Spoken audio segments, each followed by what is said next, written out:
성도님들 안녕하십니까? 정진부 목사입니다. 반갑습니다. 좋은 하루 시작하셨습니까? 하나님께서 오늘도 이 강의를 통해서 우리의 믿음을 더 성경적으로 변화시켜 주시면 너무 좋을 것 같습니다. 그런 은혜가 있기를 바랍니다. 함께 해주셔서 감사드리고요. 믿음 자신 있게 대답하라 한번 살펴보도록 하겠습니다. 우리는 두 번째 챕터의 6번째 시간입니다. 믿음으로 사는 것은 무엇인가? 히브리서 11장에 믿음의 선진들의 그 삶의 내용을 계속 살펴보고 있는데요. 아브라함의 믿음 두 번째, 부활의 능력을 믿음이라는 내용으로 살펴보겠습니다. 먼저 요약입니다. 히브리서 저자는 아브라함의 믿음의 또 다른 특징을 언급하면서 그것을 높이 평가한다 이렇게 설명합니다.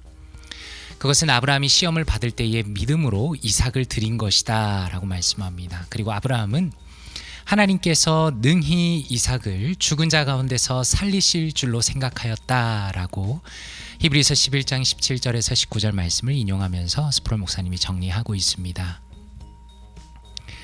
스프롤 목사님은 이 아브라함의 행동에 대해서 굉장한 좋은 평가를 하고 있습니다. 그리스도의 순종적인 희생을 제외한다면 경외심에서 나온 믿음의 행위 가운데 가장 위대한 것은 이삭을 바치라는 하나님의 명령에 아브라함이 순종으로 반응한 것이다 라고 강조하고 있습니다. 이것은 하나님께서 아브라함에게 이삭을 통한 후손의 번영을 약속하신 이후에 이삭을 바치는 사건이 일어났죠. 그리고 우리가 아는 것처럼 아브라함은 오랜 세월을 기다리고 나서 비로소 하나님께서는 이삭을 허락하셨습니다. 그렇기 때문에 아브라함의 입장에서 보면 아브라함의 모든 희망과 운명이 이삭에게 달려 있었다는 것을 스프롤 목사님은 강조합니다.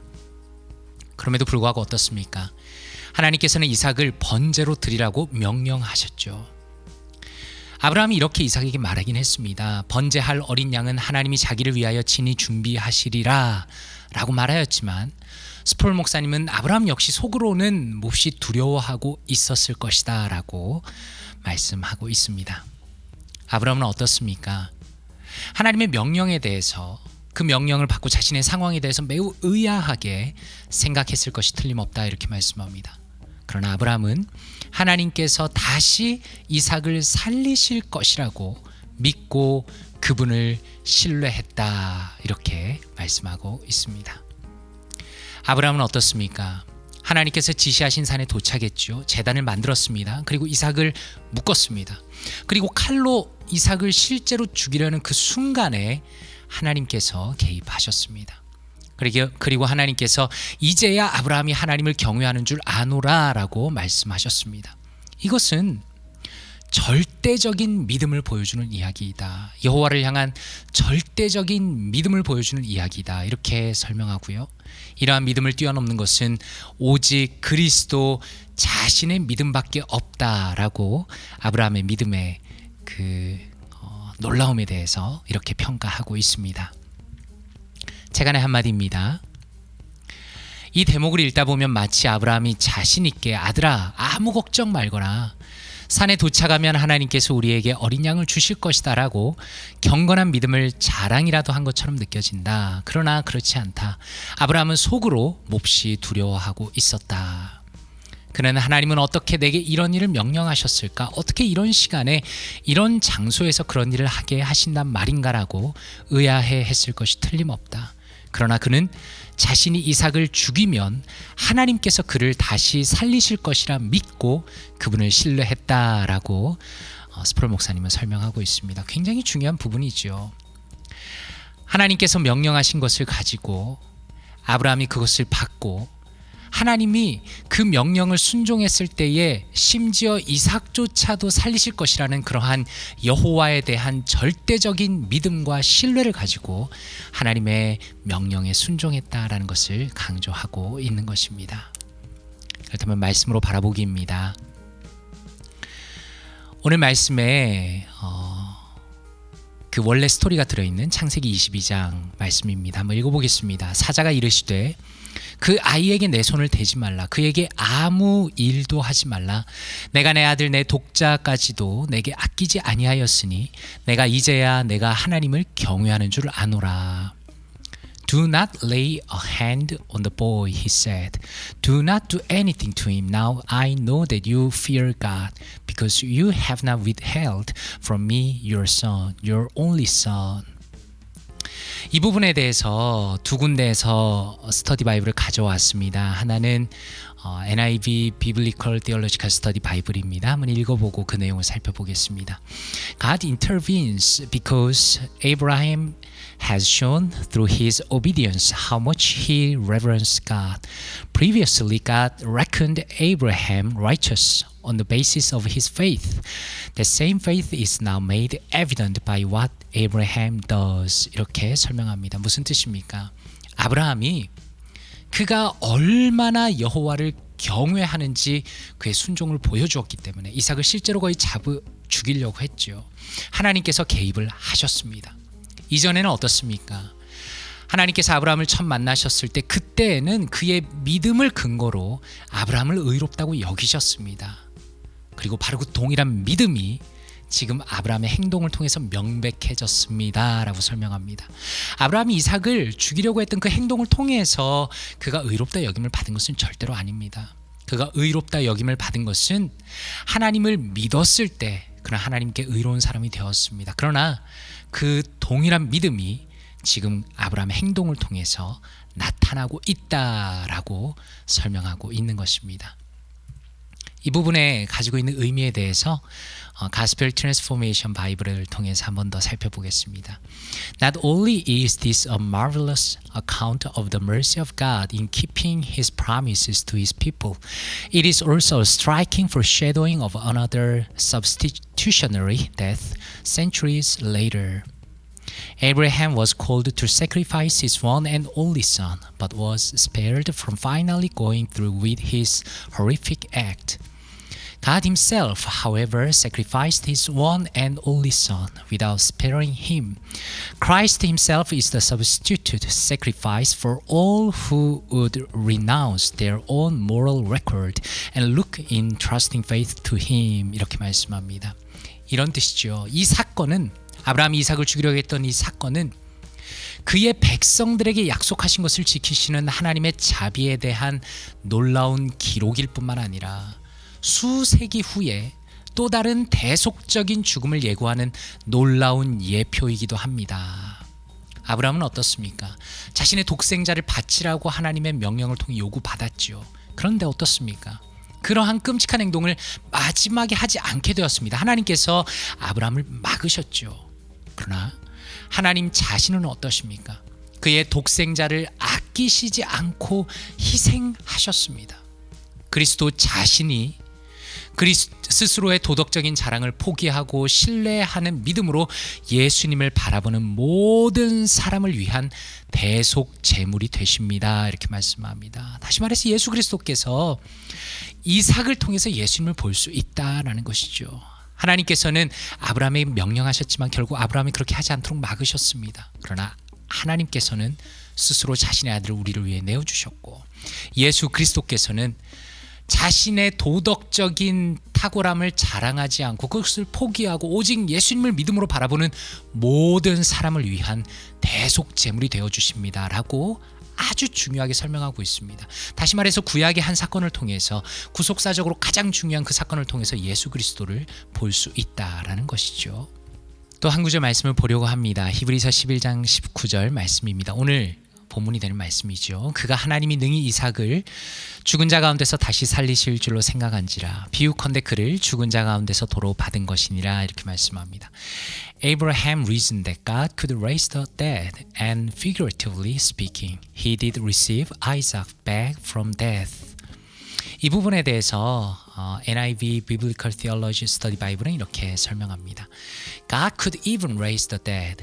Abraham's way through this challenge was to rely more deeply on the life-giving power of God, and God rewarded his faith. In a manner of speaking, translates the Greek phrase in a symbol.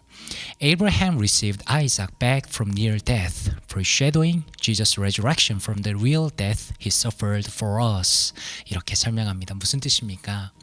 지금 이 사건을 통해서 아브라함이 갔던 길이라는 것은 생명을 주시는 하나님의 힘에 더 깊이 의지하는 것이었습니다. 그리고 하나님께서는 그의 믿음의 상을 주셨습니다. 이렇게 설명합니다. 하나님께서 아브라함에게 이삭을 바치라라고 명령하셨을 때 하나님께서 어떤 분인가를 아브라함이 생각한 것이지요. 하나님께서는 생명을 주시는 분이시다. 그분은 절대적으로 신뢰할 수 있는 분이라는 그 믿음을 가지고 하나님께 더 의지하게 되었다는 것을 오늘 말씀을 통해서 우리가 확인할 수 있다라는 것입니다. 성경에서 비유컨대라고 히브리서에서 말씀하신 것은 헬라어 구절인 상징으로라는 말의 번역입니다. 이것은 이삭의 죽음이라는 것이 단순히 이삭의 죽을 뻔한 그 사건이라는 것이 단순한 그 사건 자체로 끝난 것이 아니라 어떤 의미를 담고 있다는 것이죠. 아브라함은 어떻습니까? 이삭을 거의 죽음으로부터 돌려받았죠. 그리고 이것은 예수 그리스도께서 우리를 위해서 당하신 실제의 죽음으로부터의 부활을 예표하는 것입니다. 이렇게 말합니다. 다시 말해서 이삭의 그 사건이라는 것은 예수님께서 보여주셨던 대속적인 죽음과 또한 동시에 예수님께서 실제로 우리를 위해서 죽으시고 부활하셨던 그것까지 모두 미리 보여준 것이다. 미리 상징한 것이다. 이렇게 스터디 바이블들이 설명을 잘 하고 있습니다. 그렇다면 이 내용들 가지고 ICB 관점으로 종합해 보겠습니다. 기독교의 핵심은 무엇입니까? 오직 믿음으로입니다. 그 어떤 인간도 하나님 앞에서 자신의 도덕적인 탁월함을 내세울 수는 없습니다. 그렇기 때문에 아브라함은 하나님 앞에 믿음으로 의롭다 하심을 받았고 그것이 우리가 가지고 있는 신앙의 핵심입니다. 그런데 또 한편으로 우리는 아브라함 안에 있었던 그 믿음이라는 것이 어떤 결과까지 만들어냈는가에 대해서 잊을 때가 많다는 것입니다. 참된 믿음을 가진 사람은 어떻습니까? 그 삶의 목적이 이 세상의 사람들과 전혀 다른 것입니다. 아브라함은 자신의 인생에 있어서 가장 소중한 것조차 자신의 아들조차도 여호와보다는 중요하지 않다는 것을 보여주었습니다. 그는 여호와를 경외하였습니다. 여호와를 믿었습니다. 그렇기 때문에 이삭을 능히 바치는 자리까지 나갈 수 있었다는 것입니다. 아브라함이 놀라운 믿음의 행위를 보여준 것은 사실입니다. 그런데 스터디 바이블들이 얘기하는 것처럼 궁극적으로는 이 사건을 통해서 여호와의 위대하심이 드러나는 것입니다. 하나님께서는 아브라함의 가장 위대한 믿음의 행위를 통해서 오히려 자신의 위대함을 나타내셨습니다. 왜냐하면 앞에서 말씀드린 것처럼 이삭을 통해서 예수 그리스도의 죽으심과 부활을 상징적으로 구약 안에서 미리 보여주셨기 때문입니다. 결국 우리는 이 사건을 통해서 하나님의 절대적인 사랑을 보고 경험합니다. 하나님께서는 역사 가운데 그분의 절대적인 사랑을 이미 보이셨습니다. 그러므로 가장 위대하신 하나님, 어떻게 그분을 믿고 사랑하지 않을 수 있겠습니까? 라고 내용을 정리하고 싶습니다. 내 삶에 어떻게 적용할 수 있을까요? 두 가지입니다. 당신의 우리의 삶의 내면 속에서 하나님보다 더 사랑하고 아끼는 것은 과연 무엇입니까? 아브라함은 시험을 당했습니다. 테스트였습니다. 하나님보다 자신의 아들을 더 사랑하는가? 아니면 오직 여호와 하나님만 사랑하며 그분을 믿고 신뢰하는가에 대한 그 중요한 테스트를 인생 가운데 받은 것입니다. 우리는 어떻습니까? 우리는 항상 잊어버릴 때가 많죠. 그러나 하나님께서 오늘 말씀을 통해서 우리를 점검하도록 하시는 것은 내가 과연 나의 삶과 내면 속에서 하나님보다 더 사랑하고 아끼는 것이 있는가를 직시하기를 원하십니다. 그리고 두 번째입니다. 우리의 연약한 믿음을 오직 하나님을 가장 앞세우고 그분을 높이고 그분께 순종하는 성경적인 믿음으로 변화시켜달라고 기도하면 좋겠습니다. 우리가 믿음이 있죠. 그런데 이 믿음이 참 약할 때가 많습니다. 그러나 우리의 믿음이 더 성경적으로, 더 강한 믿음으로, 더 정말 능력 있는 믿음으로 변했으면 좋겠습니다. 오직 하나님을 앞세우고 하나님을 높이고 하나님께 순종하는 성경적인 믿음으로 변화시켜 달라고 기도하면서 적용하면 좋겠습니다. 기도하겠습니다. 아버지 하나님 감사합니다. 이삭을 바치라는 그 명령을 통하여서 예수 그리스도의 대속적인 죽음과 그분의 부활을 상징적으로 보여주시고 또한 하나님의 사랑을 우리에게 보여주시고 알려주시니 감사드립니다. 하나님의 사랑이 너무나 크고 하나님께서 역사적으로 우리에게 이미 베풀어 주신 그 은혜를 바라볼 때 우리의 마음이 새로워짐을 경험합니다. 하나님, 우리의 연약한 믿음이 더 성경적인 믿음으로, 강한 믿음으로 변화되기 원합니다. 내가 가진 그 어떤 것보다 여호와 하나님을 소중히 여기며 여호와를 경외하며 여호와를 앞세우며 여호와께 순종하는 참된 믿음의 사람으로 계속적으로 변하기를 원합니다. 하나님, 우리의 연약한 믿음을 붙들어 주시고 우리의 삶이 더 성경적인 믿음으로 아브라함과 같은 탁월한 믿음의 사람으로 살아갈 수 있도록 오늘 하루도 은혜를 베풀어 주시옵소서. 감사드립니다. 예수 그리스도 이름으로 기도드리옵나이다.